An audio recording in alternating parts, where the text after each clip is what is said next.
আসসালামু আলাইকুম। আমার পরনে দেখতে পাচ্ছেন আপনারা যে গেঞ্জিটা, সেই গেঞ্জিটা কালো। আমার অনেকগুলা জামা কাপড়ই কালো, শার্ট, গেঞ্জি যাই বলেন। আমার হাতের ঘড়িটাও কালো। আমার যে ক্যামেরাটা ব্যবহার করি, সেই ক্যামেরাটাও কালো। আমার হাতের মোবাইলটাও কালো। মানে বেশিরভাগ সময় আমি কালো পছন্দ করি। তো কালো সবকিছুই পছন্দ করি। কিন্তু কালো মেয়ে পছন্দ করি না। এটা কোনো কথা? আপনারাই বলেন। তারপরও গতকালকে হবিগঞ্জ কালীবাড়ি ক্রস রোডের সামনে এক জায়গায় বসা ছিলাম। দূর থেকে একটা মেয়ে দেখতে পেলাম, মানে কালো, শ্যামলা আরকি। মানে এত সুন্দর গঠন, এত সুন্দর গঠন যা বলার মতো না। মানে তাকে কালো বলে কেউ বলবে না। তাকে সুন্দরী বলবে। তার হাইট সবকিছু মিলেই মানে অনেক সুন্দর। অনেক ফর্সা মেয়ে থেকেও তাকে সুন্দর বলবে সবাই। তো কিছু কালো মেয়েরাও সুন্দর। সবাই সুন্দর। আল্লাহর সৃষ্টি সবাই সুন্দর। আর আমরা এই ছেলেরা বেশিরভাগ সময় কালো সবকিছু পছন্দ করি, বা মেয়েরাও কালো সবকিছু পছন্দ করে, কিন্তু কালো ছেলে পছন্দ করে না, কালো মেয়ে পছন্দ করে না। তো এই বিষয়ে আপনাদের মতামত কি? আর আমি সেই মেয়েটাকে মিস করেছি, যে মেয়েটাকে দেখছিলাম গতকালকে কালীবাড়ি ক্রস রোডে।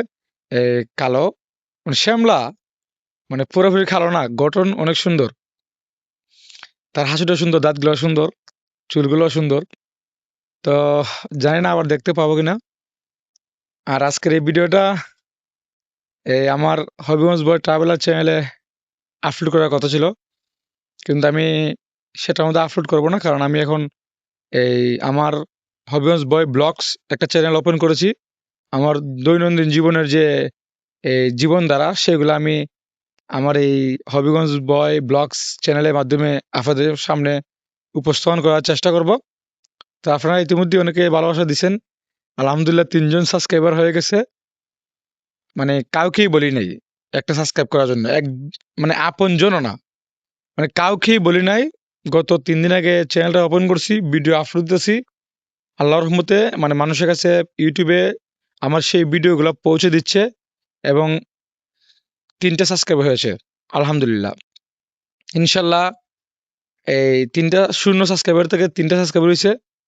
এই কিছুদিন পরে ৩ লক্ষ সাবস্ক্রাইবার হতে পারে। তো দোয়া রাখবেন। আর একটা ভিডিও আপলোড করেছি সৌরভ যোশীকে নিয়ে। সৌরভ যোশী আপনারা অনেকে চিনেন, আবার চিনেন না। যারা চিনেন তারা তো অবশ্যই তার ব্যাপারে ধারণা আছে।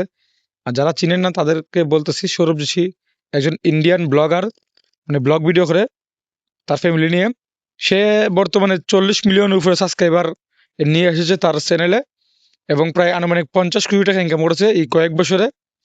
তো আপনারা ভাবুন, যে একজন ব্লগ করে শুধুমাত্র তার পরিবার হাতে কোন টুসি করে, কোথায় যাচ্ছে, কি খাচ্ছে, কি কিনতেছে, কি পড়তেছে, ওইগুলা আপলোড করে 50 কোটি টাকা ইনকাম করে ফেলছে। যদিও 50 কোটি টাকা ইনকাম করা এত সহজ না, অনেক কষ্টের কাজ। তারপরেও ভাবেন যে মানে একটা মাধ্যম শুধু ব্লগ ভিডিও করেই সে 50 কোটি টাকা ইনকাম করছে। যাই হোক, এই যে আমার পাশে দেখতে পাচ্ছেন সৌরভ যোশী, তো চ্যানেলের যে 40 মিলিয়ন সাবস্ক্রাইবার সেটাও দেখতে পাচ্ছেন। যাই হোক, আমি চাইবো ইনশাল্লাহ পারবো, কারণ সে তো মানুষ, আমিও মানুষ। সেও আল্লাহর সৃষ্টি, আমিও আল্লাহর সৃষ্টি। তো সে পারলে আমি পারবো না কেন? সৌরভ যোশী যদি 50 কোটি টাকা ইনকাম করতে পারে ব্লগ ভিডিও করে, তাহলে আমি সাইফুল ইসলাম শিপন পারবো না কেন? ইনশাল্লাহ আমিও পারবো। হবিগঞ্জ বয় ব্লগ চ্যানেল থেকে আপনাদের সবাইকে জানাই আন্তরিক মোবারকবাদ, অভিনন্দন এতটুকু সময় দেওয়ার জন্য। তো বাসার সাথে ভিডিওটা রেকর্ড করতেছি। অনেক নয়েজ আসতে পারে, নয়েজ রিমুভ করার চেষ্টা করব। তো সবাই ভালো থাকবেন, সুস্থ থাকবেন। আর আমার এই চ্যানেলটা সাবস্ক্রাইব করে পাশে থাকবেন। সৌরভ যোশী 40 মিলিয়ন, আমাকে 4 মিলিয়ন করে দিয়ে চলবে আলহামদুলিল্লাহ।